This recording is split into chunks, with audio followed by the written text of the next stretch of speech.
Hi, my name is Adam. Welcome back to my YouTube channel. I help people unpick the locks in their minds and untie the knots in their bodies to connect them to the joy and bliss of being a spiritual being in a human body.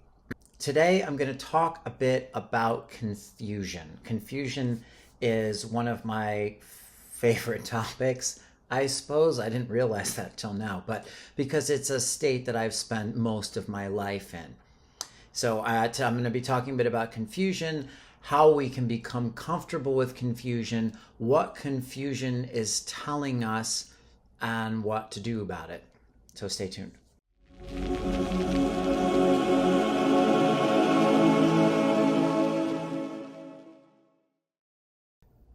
So for most of my life, I've been extremely confused. I grew up, I had a really good family, but there was a lot of mental illness. So I just grew up in a lot of confusion. I was in trouble all the time. And I spent many years like desperately trying to figure out why until, many years later, I realized there was no answer. There was never a reason. It really wasn't me. And I'm sure a lot of people watching this can relate. We've all had a lot of confusing situations in our past.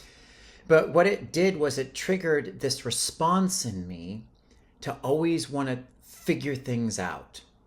Like I wanted clarity, and I wanted clarity desperately. And I was very uncomfortable with feeling confused.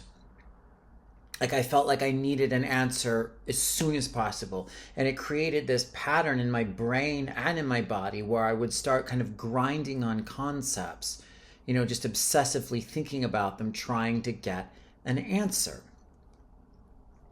Now, this led after, many, many years to a lot of insights and eventually, clarity. But what I would find is that the clarity would always kind of upgrade into another level of confusion, because that's just the infinite process. It's like we get confused when we go into a new space. That's one of the times we get confused, or when we don't have an answer. But, when we go into a new space, we don't have answers. It's like there's things we now don't know. And then we, grasp, and then eventually clarity comes. Right. So it drove me nuts. I was always very uncomfortable with the confusion and kind of freaked out, scared of it.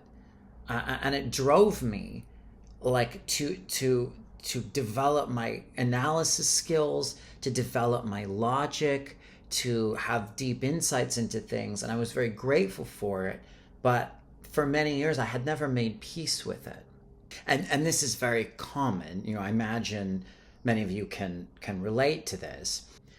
Now, a while back, like many years ago, I saw this movie called Munich.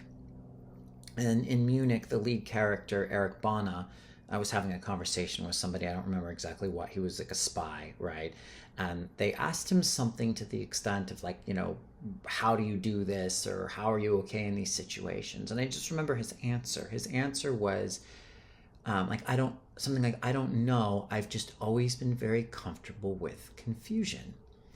And I remember going, wow, like that's a really cool line. But I was also like, I gotta figure out how to do that. Like I didn't even know you could be comfortable with confusion. I never even considered that.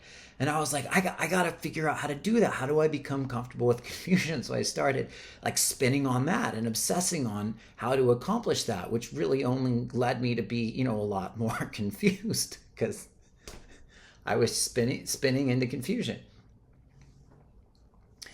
Now I have a number of like kind of college kid level clients, and they struggle with this too. They struggle with being very uncomfortable with confusion, and they're confused primarily for two reasons that I find. One of them is because, they haven't extricated themselves from their childhood yet. And many of us, spent a long time doing that, but they're like very much in it, right? So they don't know who they are. They don't know what they want because they have so many imprints from outside of themselves, their parents primarily, They have either abusive parents sometimes, or just domineering parents, or trauma from their parents, or their parents want things for them, and they're energetically connected to them too much, and society.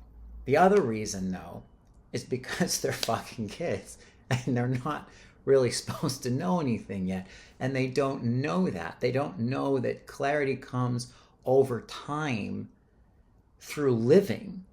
I think we all kind of wish there was like some blueprint or like clear cut answer. Like, I mean, I always kind of wish I would just wake up one morning and God would just be like, Adam, this is what you need to do. At 7:03 a.m., get in your car, drive 17 miles east to like 10874, like Wilshire Boulevard. You're going to go up to the 23rd floor. You're going to walk into room 301. You're going to sit down on the first desk on your left, and that's your partner. The girl at that desk is your partner. Bring 3 daisies. Do not bring roses. If you bring roses, you're going to activate the reality whereby 6 months from there, you're going to be standing on a street corner one day in love and you're going to get hit by a bus. But if you bring the daisies, that's the end of that story. You will get married and live happily ever after. And then I'll tell you how to make your money tomorrow. But we all wish that would happen. We think we wish that, but that's not how it works. And that's how I feel like a lot of the college kids that I've worked with think too. They don't understand, like they just want all the answers. Now, what I've come to understand, and I read this, what is confusion? What essentially is confusion? We all want to know. We all want to feel comfortable knowing. We all want to get rid of the discomfort of uncertainty. But you can't do that because life inherently is an improvisation. And in improvisation, you don't know what's going to happen. Confusion essentially is the mind tapping into the energy of infinity, of divinity, of the realm of all possibility. That's what you're hitting on. The confusion comes from the mind trying to grasp and grapple with it, trying to conceive of something that is vastly beyond its capacity to conceive of.